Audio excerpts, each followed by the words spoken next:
Control. हम सब चाहते हैं अपनी ज़िंदगी को कंट्रोल करना, अपने रिलेशनशिप्स को कंट्रोल करना। पर क्या होगा जब हम कंट्रोल छोड़ दें और समर्पित हो जाएं? समर्पण। क्या है समर्पण? सम यानी पूरा, अर्पण यानी भेंट करना। तो इसका शाब्दिक अर्थ हुआ अपने आप को पूर्ण रूप से अर्पित करना। समर्पण यानी अपनी जिद छोड़ देना, अपनी ईगो को साइड में रखना और ये विश्वास करना कि जो हो रहा है वो एक रीज़न से हो रहा है। हम अक्सर सोचते हैं कि हम सब कंट्रोल कर सकते हैं, पर सच तो ये है बहुत कुछ हमारे हाथ में नहीं है।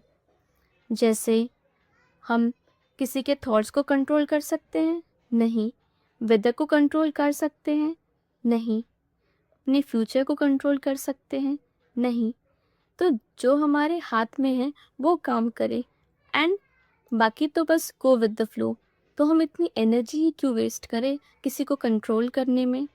जैसे नदी पत्थर से टकराती नहीं, उसके आसपास से बह जाती है और अंत में समुंदर में पहुंच जाती है। ये है समर्पण की शक्ति। समर्पण और हार मान लेने में फ़र्क है। हार मान लेना मतलब कोशिश ही नहीं करना, और समर्पण मतलब मैंने अपनी पूरी कोशिश करनी है, अपना 100% देना है, पर रिज़ल्ट वो भगवान पर छोड़ देना है। जैसे एक किसान बीज बोता है, खेत की देखभाल करता है, मेहनत करता है, पर खेत का बढ़ना, फसल का बढ़ना वो उसके कंट्रोल में नहीं होता। वो तो बारिश और मौसम पर निर्भर करता है। जैसे एक बच्चा, उसे चिंता नहीं होती कि उसे खाना कैसे मिलेगा, क्योंकि उसे पता है, उसे विश्वास है उसके पेरेंट्स पर। ठीक उसी तरह जब हम परमात्मा के प्रति समर्पित हो जाते हैं तो हमारी सारी चिंता अपने आप ही गायब हो जाती है। पर ये समर्पण सबसे ज़्यादा मुश्किल कहाँ होता है?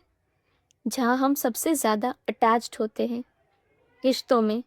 तो अगले पार्ट में हम जानेंगे समर्पण रिश्तों में। Stay tuned. Thank you.